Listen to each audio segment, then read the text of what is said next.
iron is one of the elements highlighted within the Quran. There is even a chapter named Al-Hadid, which means iron. The following is stated in verse 25 of the chapter of Al-Hadid.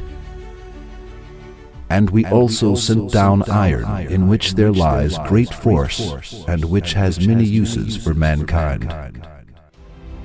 The word anzalna, used for the formation of iron in the verse, means we sent down.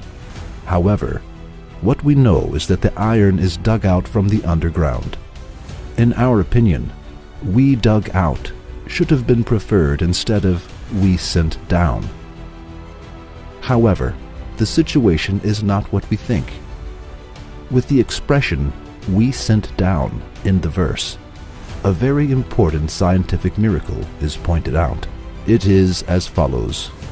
For the formation of the mineral of iron, a certain temperature is needed.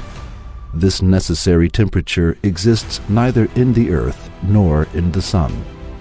The sun has a surface temperature of 6,000 degrees Celsius and a core temperature of approximately 15 million degrees. However, this temperature is inadequate for the formation of iron. Iron can only be produced in stars much larger than the sun, where the temperature reaches a few 100 million degrees. When the amount of iron exceeds a certain level in stars, called a nova or a supernova, the star can no longer accommodate it, and it eventually explodes. These explosions make it possible for iron to be dispersed into space. All astronomic discoveries have put forth that the mineral of iron comes from huge stars from outer space. Not only the iron in the Earth, but also the iron in our solar system is acquired from outer space. For as we have stated before, the temperature of the sun is not enough for the formation of the iron mineral. What is understood from all above is that the mineral of iron is not formed in the earth, but sent down by being carried away from supernovas, just as it is stated in the verse. It is not possible for this knowledge to be known in the age when the Quran was revealed, that is, 1400 years ago. Since it is not possible, how can it be explained that this information exists within the Quran? Is there any explanation other than the fact that the Quran is the book of Allah? Besides, it has been mentioned in the verse that the iron has many benefits for humans. However, people used iron only to make swords at the time when this verse was revealed, and were not aware of the other benefits of iron.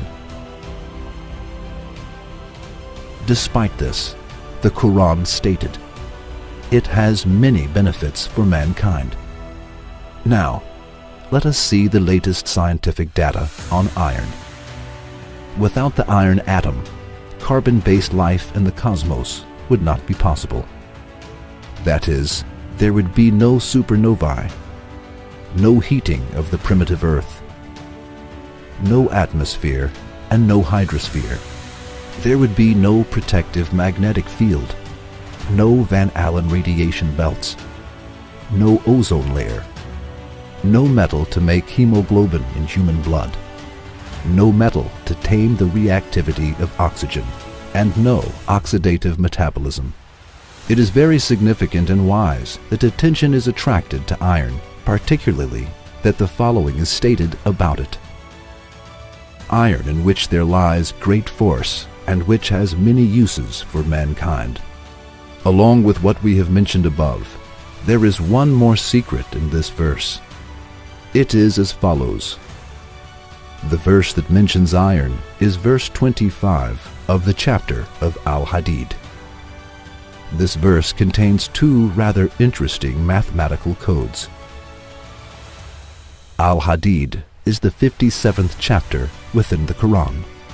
When the word is uttered with the definite article al, the, as al-hadid in Arabic, the sum of the abjad value, numerological value, of its letters is also 57. The numerological value of the word hadid alone, without the definite article, is 26.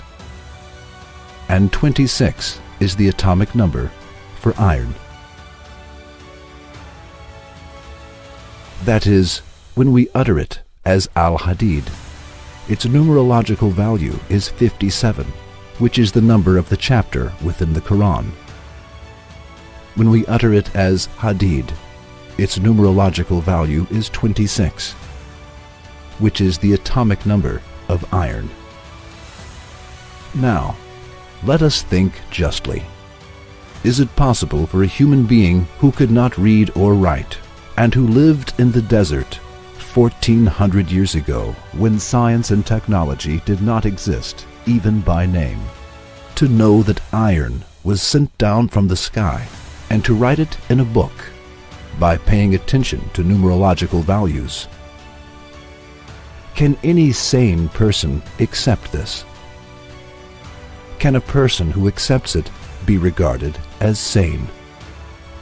In that case, it is nonsense and delusional equal to closing one's eyes to the sun, which illuminates the world, to say that the Quran is the word of a human being. A person who closes his eyes is able to turn day into night only for himself. We send endless praise and thanks to our Lord, who does not leave us in darkness, and who turns the night into day with the light of the Quran.